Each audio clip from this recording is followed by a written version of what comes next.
color verde. Este se va a encargar especialmente de la audición y también del lenguaje y la memoria. Como sexto lugar tenemos el tronco del encéfalo, que se encarga se encarga de transmitir la información entre el cerebro y la médula espinal. También se va a encargar de la conciencia, de la respiración y el ritmo cardíaco. El lóbulo parietal, como podemos ver aquí, es todo que le estoy señalando. Se va a encargar de las sensaciones, también se encarga del lenguaje, de la percepción, de la conciencia corporal, es decir, en cómo identificamos si nuestro brazo, por ejemplo, está recogido o está estirado, y se va a encargar también de la atención. El lóbulo occipital se va a encargar especialmente de la visión y de la percepción de nuestro entorno para que nosotros podamos ejecutar una actividad. Y el área de Wernicke, como lo había dicho, se va a encargar de la comprensión del lenguaje. Y el cerebelo se encarga de regular lo que es nuestra postura, el equilibrio y la coordinación de los movimientos que realizamos nosotros. Como siguiente tenemos, ¿qué son las funciones mentales superiores? Las funciones mentales superiores son las capacidades que tiene un ser humano. Es un sistema de organización de la información perceptual, es decir, de la información que recibimos de nuestro entorno. La rememoración del aprendizaje anterior, la integridad de las estructuras del cerebro que ya les había mencionado. Estas van a sustentar la capacidad de tratar dos o más eventos simultáneamente. A partir de ellas se puede realizar estas actividades superiores, como son registrar experiencias nuevas, recordar otras pasadas, comunicarse mediante un sistema gestual, oral, escrito, ejecutar movimientos aprendidos, aprender rápido y con más precisión. Todas las actividades van estrechamente ligadas a nuestros sentidos, puesto que si una de estas funciones están afectadas, no se podrá realizar ninguna actividad ni función cerebral con éxito. Dentro de estas funciones cerebrales, funciones mentales superiores, tenemos la memoria, la gnosia, la apraxia, el lenguaje y la atención, que posteriormente les voy a explicar cada una. En primer lugar, tenemos la memoria. La memoria es una de las funciones que está dentro del proceso de aprendizaje de los seres humanos. Para la visión histórica cultural, la memoria es la capacidad que tiene el cerebro de registrar la información nueva y recordar experiencias pasadas. Por esto se puede afirmar que las fases de la memoria son fijar, aprender, almacenar y recordar experiencias que se hayan adquirido de manera individual o de manera colectiva. En la memoria tenemos las fases. Estas fases son de aprendizaje, almacenamiento y recuerdo. De aprendizaje es la recepción y registro sensorial de la información. El almacenamiento es la codificación y procesos de la consolidación y olvidos. Y el recuerdo es la evocación y el reconocimiento.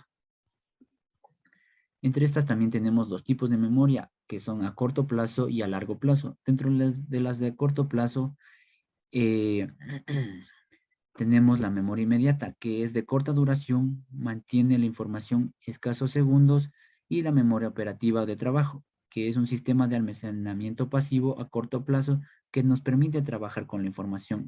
Por ejemplo, cuando intentamos recordar un número telefónico antes de apuntar en un papel. Y la memoria a largo plazo, o dentro de esta tenemos la memoria declarativa, o también se conoce como explícita. Hace referencia a lo que recordamos conscientemente. Y dentro de esta memoria declarativa tenemos la episódica. Esta es la memoria autobiográfica, la que nos permite recordar cosas de nuestro pasado. Por ejemplo, cuándo fue nuestras últimas vacaciones, en mi caso, como por ejemplo, cuándo fue el día en que me gradué, o en el caso de los adultos, cuándo fue su día en el que se casaron. Y otra memoria que tenemos también, la semántica. Esta memoria hace referencia a lo que hemos aprendido y hemos aprendido y nuestro conocimiento general. Por ejemplo, lo que hemos aprendido en la escuela, reconocer los colores, los números, o las capitales de los países que se han aprendido son cosas que se han aprendido en la escuela. Y en la memoria no declarativa, que hace referencia a los recuerdos inconscientes y también algunas habilidades o destrezas como por ejemplo el montar en bicicleta o el patinar o también el jugar algún otro deporte. Pasamos a la siguiente. Luego tenemos el lenguaje. El lenguaje es una de las funciones que nos hace únicos a los seres humanos. Esta tiene una estrecha comunicación con el pensamiento. La manera en que expresamos el lenguaje es por medio de lenguas que han sido construidas por las sociedades y la palabra es el medio por el que se transmiten esas lenguas, pudiendo también comunicarnos a través de signos, gestos y símbolos. El lenguaje no solo es importante para comunicarnos con los demás, sino que también estructura nuestro pensamiento interno. En el procesamiento del lenguaje intervienen diferentes áreas cerebrales que actúan de modo integrado mediante diversos sistemas funcionales que involucran sobre todo al hemisferio izquierdo del cerebro. Podríamos hablar de dos áreas que se encargan de la expresión y la recepción del lenguaje, principalmente en el hemisferio cerebral izquierdo, que son, como ya les había hablado en el inicio de la presentación, el área de Broca y el área de Wernicke. Cuando está afectada la capacidad de hablar, escribir y comprender el lenguaje, tanto verbal como escrito, se denomina afasia, que es la incapacidad o la dificultad de comunicarse mediante el habla, la escritura o la mímica. Esta suele presentarse de forma repentina después de un accidente automovilístico, un accidente de tránsito, o por una lesión en la cabeza.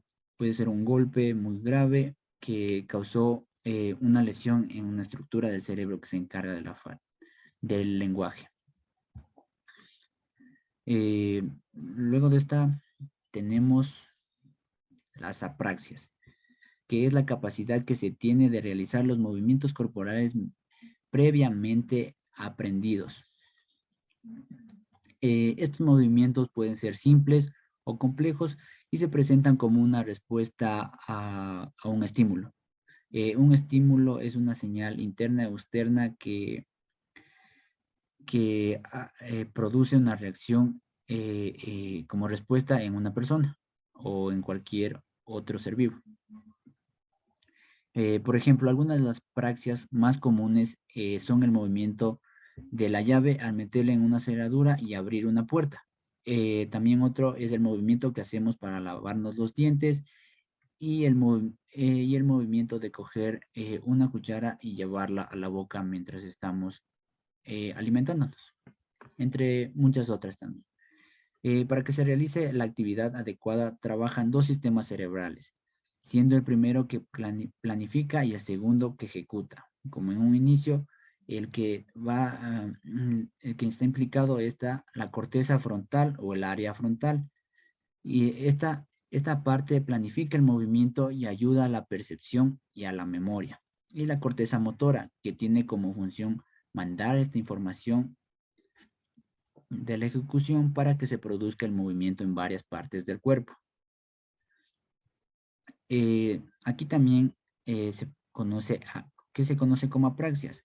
Esta se conoce como la dificultad para movimientos coordinados, incluso cuando la persona tiene la intención, tiene la destreza, pero no logra hacerlo. Esta no la va a poder ejecutar adecuadamente, los movimientos que se le requiere. Así. La apraxia aparece como resultado igualmente de daños cerebrales y el cerebro no puede generar ni enviar instrucciones de movimientos correctas al cuerpo. Luego de esto tenemos las noxias. ¿Qué es una noxia? Es la capacidad de darle un significado a los estímulos percibidos. Por lo tanto, es el conocimiento que se obtiene a través de la experiencia. Y para que se dé este proceso existe una relación entre lo que se conoce y lo que se va adquiriendo como nuevo para de esta manera reconocer rasgos sean particulares o comunes. Estas agnosias se pueden clasificar en simples y complejas. Dentro de las simples tenemos las visuales, que son aquellas en las que solo interviene un estímulo. En las agnosias visuales es la capacidad de recordar de manera visual diferentes estímulos y atribuirles un significado. Estos estímulos pueden ser objetos, caras de familiares, colores o formas. Las agnosias auditivas. Esta es la capacidad de reconocer de manera auditiva diversos estímulos, como son los sonidos. Las agnosias táctiles, que va a ser la capacidad de reconocer mediante el toque, el tacto, diferentes estímulos como la textura, los objetos, incluso también la temperatura. Las agnosias olfativas, que es la capacidad de reconocer estímulos mediante el olfato, como pueden ser diversos olores, ya sean de un agrado o también de un desagrado. Y las gustativas, que es la capacidad de reconocer mediante el gusto diversos sabores. Y dentro de las agnosias complejas, estas van a ser aquellas que intervienen más de un estímulo. Dentro de esta, tenemos el esquema corporal, que es la capacidad de reconocer y de presentar mentalmente el cuerpo como un todo y sus diversas partes. Eh, el desarrollo de los movimientos que podemos hacer con cada una y la orientación del cuerpo en nuestro entorno. Pero bueno, ¿para qué sirven las agnosias? Las agnosias son de vital importancia para el desarrollo de nuestra vida diaria. Gracias a ellas podemos, por ejemplo, reconocer a nuestros familiares más cercanos o identificar una canción favorita o la comida favorita o más general, o identificar signos y símbolos. Como podemos ver en la imagen, los colores, las figuras geométricas, igualmente con los ojos cerrados mediante la agnosia táctil y las figuras igual como podemos indicar con la agnosia visual. Cuando y se denomina agnosias cuando se manifiesta en una persona que es incapaz de hacerlo, que es incapaz de recordar, de identificar estas agnosias, como es la visual o el olor, como podemos ver en la imagen de la derecha.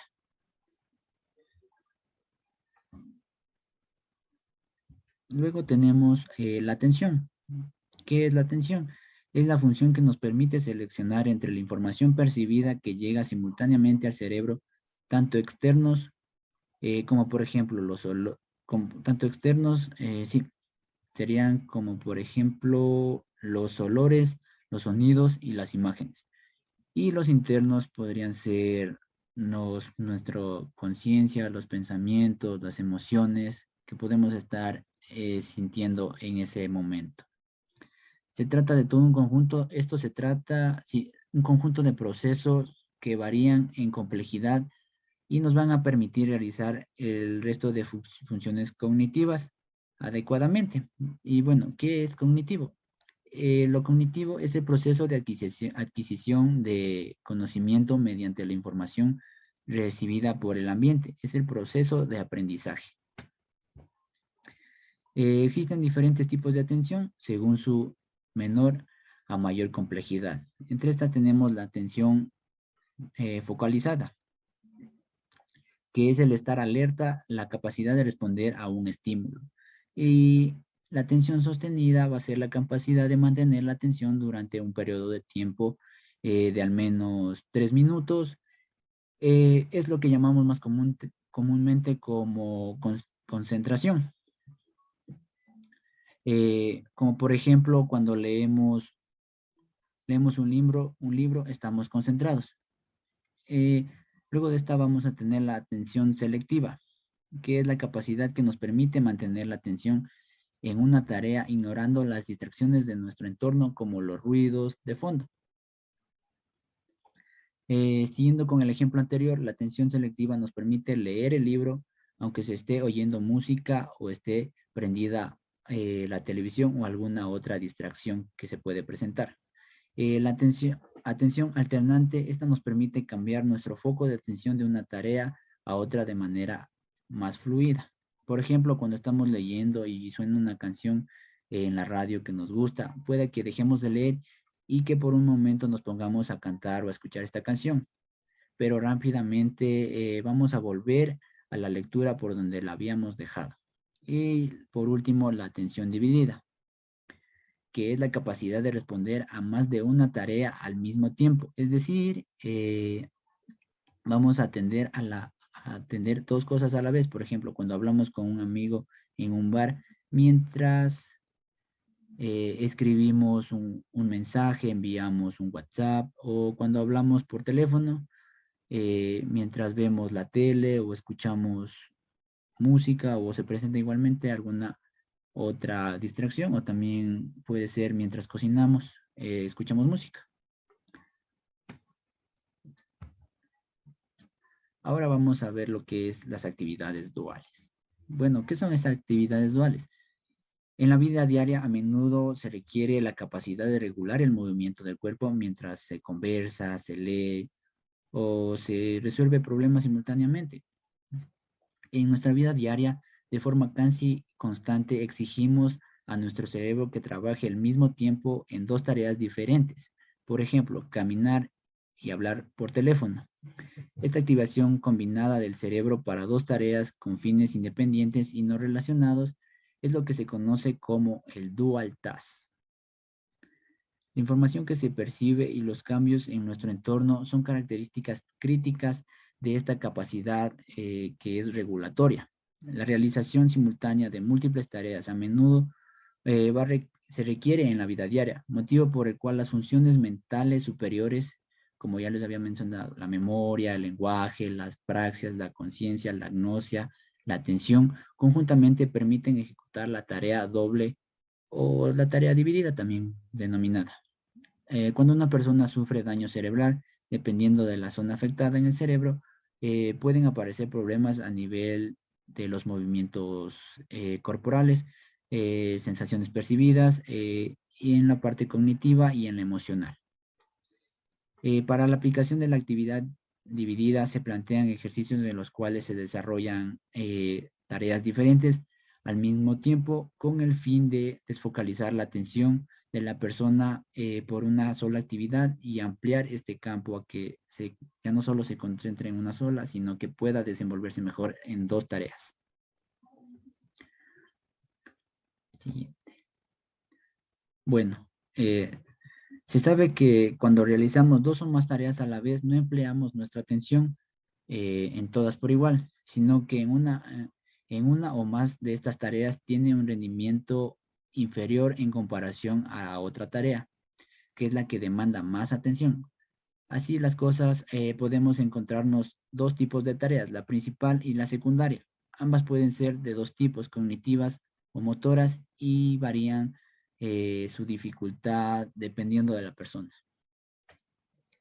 Las actividades dobles conllevan una mayor activación cerebral y pueden combinarse de forma que la tarea dividida sea motora más motora, es decir, en la que implica movimientos corporales, como por ejemplo caminar y hablar, y otra que se utiliza es la motora cognitiva, que igual se va a aplicar caminar y resolver problemas matemáticos o mencionar los números o mencionar los colores o decir los animales mientras se realiza una actividad que se denomina motora, como por ejemplo el subir las gradas, el coordinarse haciendo ejercicios dinámicos.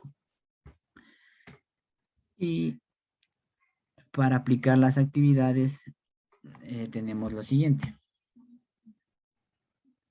Antes de aplicar las actividades, se recomienda para mantener activo a nuestro cerebro, eh, Se recomienda juegos mentales, como pueden ser la ilusión óptica, como podemos ver aquí, rompecabezas, juegos de mesa y la sopa de letras que nos van a ayudar a mantenernos activos y mantener activo el cerebro más que nada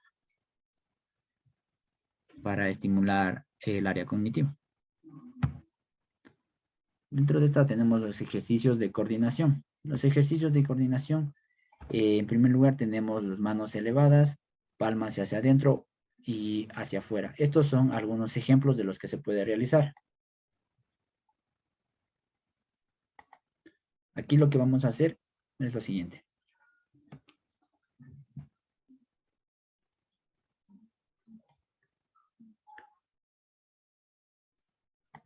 Esto es una coordinación de gimnasia cerebral para las manos. Entonces, aquí vamos a aumentar la velocidad para eh, igual aumentar la dificultad.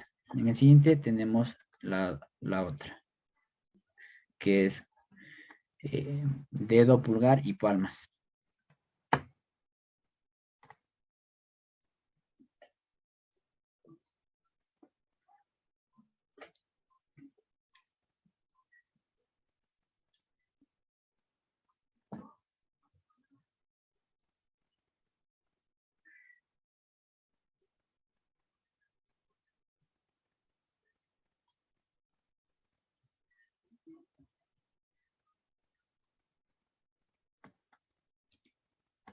Igual vamos aumentando la velocidad cuando se requiere más dificultad.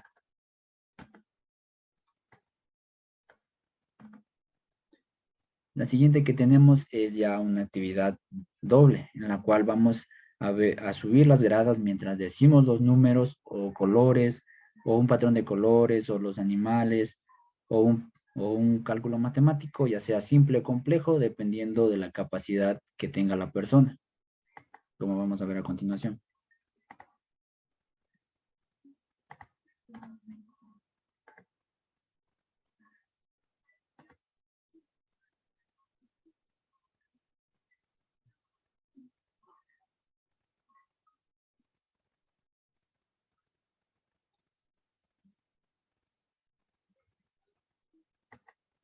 Listo.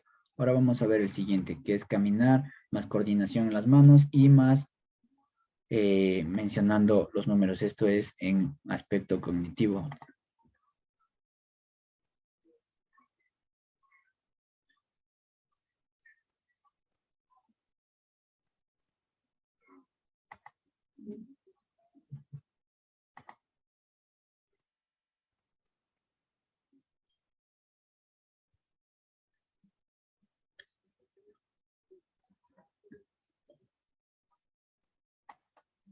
Listo.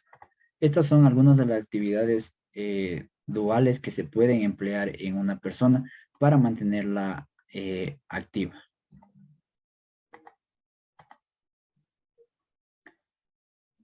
Aquí tenemos dos más, en la que es una actividad de caminar con un objeto tomada con las dos manos y elevarlo a la altura al nivel de nuestros hombros, como vemos a continuación.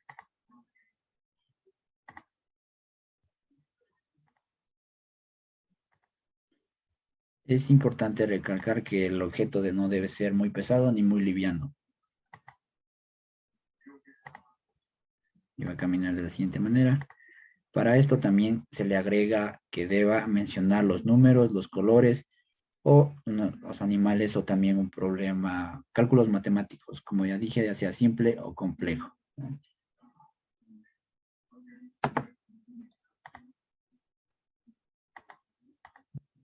Vamos a ver el siguiente, que es la actividad de caminar hacia el lateral mientras se menciona mientras se mencionan los colores o los números.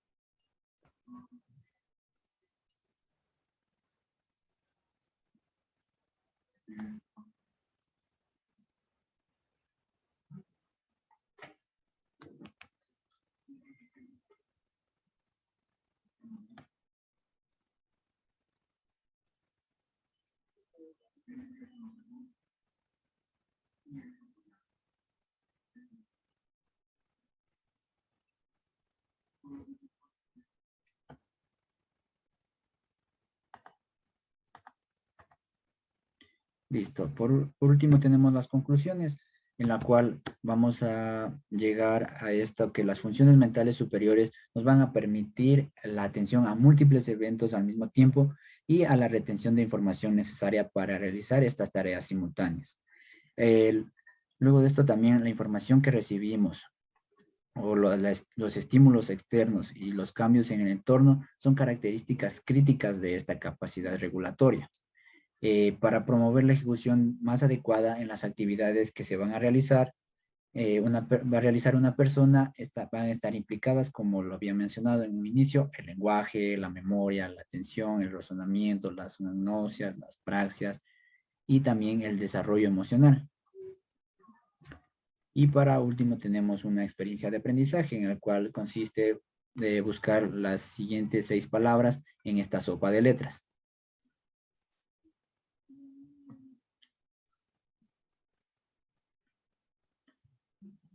Y eso sería todo. Muchas gracias por su atención.